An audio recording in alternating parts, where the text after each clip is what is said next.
कई कई ऐसा जो महान कष्ट देने वाले हैं। अगर आप भगवद आश्रित होकर भजन नहीं करेंगे तो आप ऐसी अशुभ योनियों को प्राप्त होंगे। तो जो भूत प्रेत आदि का शरीर होता है वो वायु प्रधान होता है। ये मनुष्य शरीर में किसी भी द्वार से प्रवेश कर सकते हैं, आंख से, कान से, त्वचा से, किसी भी द्वार से प्रवेश कर जाते हैं और ये प्रवेश करके मनुष्य को बहुत क्लेश देते हैं। जब किसी के ये शरीर में प्रवेश होते हैं तो इनका वास होता अहम की वृत्ति में। मैं इसमें तो जीवात्मा वास करता, तदात्म भाव जीवात्मा करता है उस अहंकार में, मैं में। लेकिन उस अहम की वृत्ति में ये प्रेत जाकर के अपना वास बना लेता है और वहीं से वो समस्त इंद्रिय आदि पर शासन करता है। वो जैसा चाहता है वैसा व्यवहार उससे कराता है, इंद्रियों को अपने अनुसार चलाता है। फिर वो प्रेत कभी कभी कर्मों का भोग प्रकट होने पर एक शरीर में कई प्रेत आकर के वास कर देते हैं और उसको महान कष्ट देते हैं। पर यह है कि भूत प्रेत सबको नहीं सताते। ये स्वतंत्र नहीं कि जिसको बनाया उसके ऊपर चढ़ गए, उसे क्लेश देने लगे। ये मल द्वार से, मूत्र द्वार से, नेत्र द्वार से, घ्राणेन्द्रिय के द्वार से, श्रवणेन्द्रिय के द्वार से, त्वगेन्द्रिय से ये प्रवेश कर जाते हैं। अहम वृत्ति में जाकर के इंद्रियों पर शासन करते, नाना प्रकार के क्लेश उस शरीर को देते हैं। लेकिन ये हर एक शरीर में प्रवेश नहीं हो सकते, इनके ऊपर शासन ये मनमानी नहीं कर सकते। भगवान भूतेश्वर के शासन में संपूर्ण सृष्टि के भूत रहते हैं और जब किसी जीव का वैसा कर्म बिगड़ जाता है तो उसको दंड देने के लिए वो छूट दे देते हैं, तो वो प्रेत उसके ऊपर चढ़ जाता है, उसको वैसी ही बुद्धि दे दी जाती है। बुरी दशा आने के पहले बुद्धि बदली जाती है। वो जाएगा, पीपल के नीचे पेशाब कर देगा, स्मशान में ऐसे समय में जाएगा, संध्या काल, मध्याह्न काल, मध्य रात्रि, या संयोग वशात कर्म के अधीन होकर के वो प्रेत उसके सामने आएगा, वो उसे बोल देगा, कोई ऐसी घटना घटेगी, वो अपवित्र होगा, वो उसके शरीर में चढ़कर उसे क्लेश प्रदान करेगा। पर एक पक्का समझ लीजिए, कोई भी प्रेत स्वतंत्र नहीं है कि जब वो जिसको चाहे सता दे, ऐसा नहीं है।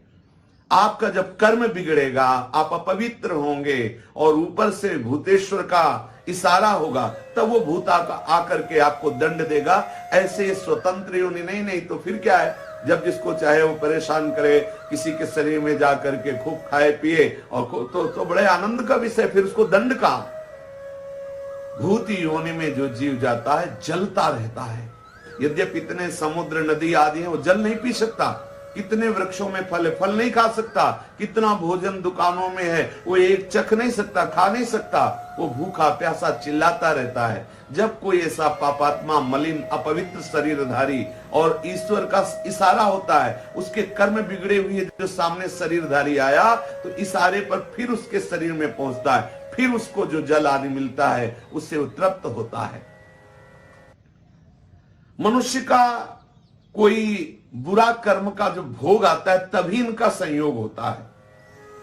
भूत प्रेत उसमें तभी प्रविष्ट हो सकते हैं। ऐसा नहीं है कि वो मनमानी किसी को भी वो सतावे, किसी को भी वो दंड दे। कर्मों का भोग जब तक बना रहता है तब तक उनके शरीर में रहते हैं। जहां कर्म भोग समाप्त हुआ, कोई न कोई निमित्त बनेगा, उसको भागना पड़ेगा। ऐसा नहीं कि किसी शरीर में वो बहुत काल तक बराबर रह सके। यदि रह रहा है तो कोई न कोई कर्म भोग उसका है जो उसको निपटा रहा है। भूत प्रेत कभी कभी संत महात्माओं के सामने भी देखे गए हैं। ये भूत प्रेतों का कर्म समाप्त होने का समय आता है, उनकी योनि समाप्त होने का समय आता है, तब वो संतों के समीप जाते हैं। जो भजनानंदी, भगवत प्राप्त महात्मा या भगवत प्राप्ति की प्रबल लालसा वाले संत जन है, इनके दर्शन से, इनके संभाषण से, उनके सानिध्य में आने से उसके सारे कर्म जो प्रेत योनि बनाने के हेतु हुए थे वो सब नष्ट हो जाते हैं और वो मुक्त हो जाता है प्रेत योनि से। इसीलिए संतों के सामने जाते हैं। ऐसी अशुभ योनियां तुम्हें कभी सताए ना, इसके लिए बहुत सुंदर उपाय है। शास्त्र वेत्ता महापुरुष कहते हैं कि पहली बात तो जैसे वृक्षों में है कोई कील गड़ी हो, तो यदि आप भगवत शरणागत हैं, गले में कंठी है, तिलक लगाए हुए, नाम जप कर रहे, तो अगर उस वृक्ष से कील उखाड़ेंगे तो आपके ऊपर कोई आक्रमण प्रेत योनि नहीं करेगी।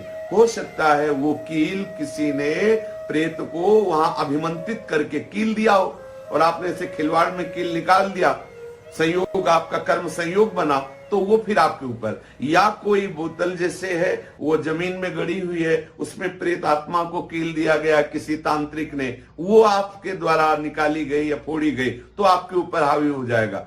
ऐसा होने पर भी यदि आप गले में कंठी धारण किए हैं, नाम जप कर रहे हैं, तो ये भयानक प्रेत योनि आपका स्पर्श नहीं कर सकती, प्रकट भले हो जाए, उसकी इतनी सामर्थ्य नहीं कि वो आपका स्पर्श कर सके।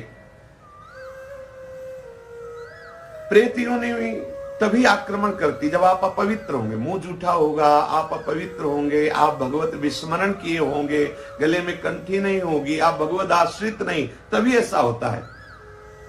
एक प्रातःकालीन बेला पर घूमने गए थे तो एक भयानक प्रेत प्रकट हुआ, तो घबरा गए, गिर गए।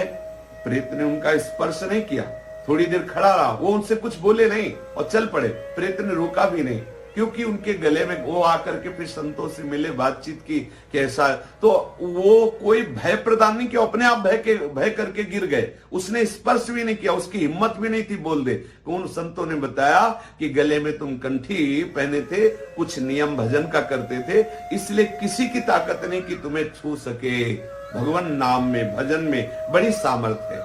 यदि किसी को ऐसा लग रहा हो कि उसे प्रेत बाधा सता रही है, प्रेत बाधा क्लेश दे रही है किसी को भी, तो एक बहुत सहज उपाय है, हमारे शास्त्रवेत्ता महापुरुषों ने वर्णन किया है। यदि हम भगवत चरणारविंद का आश्रय ले ले और ये वचन बिल्कुल पक्के विश्वास पूर्वक मान ले, बोले यश्च भागवतम शास्त्रम वाचैदर्थतो निशम जन्म कोटि कृतं पापम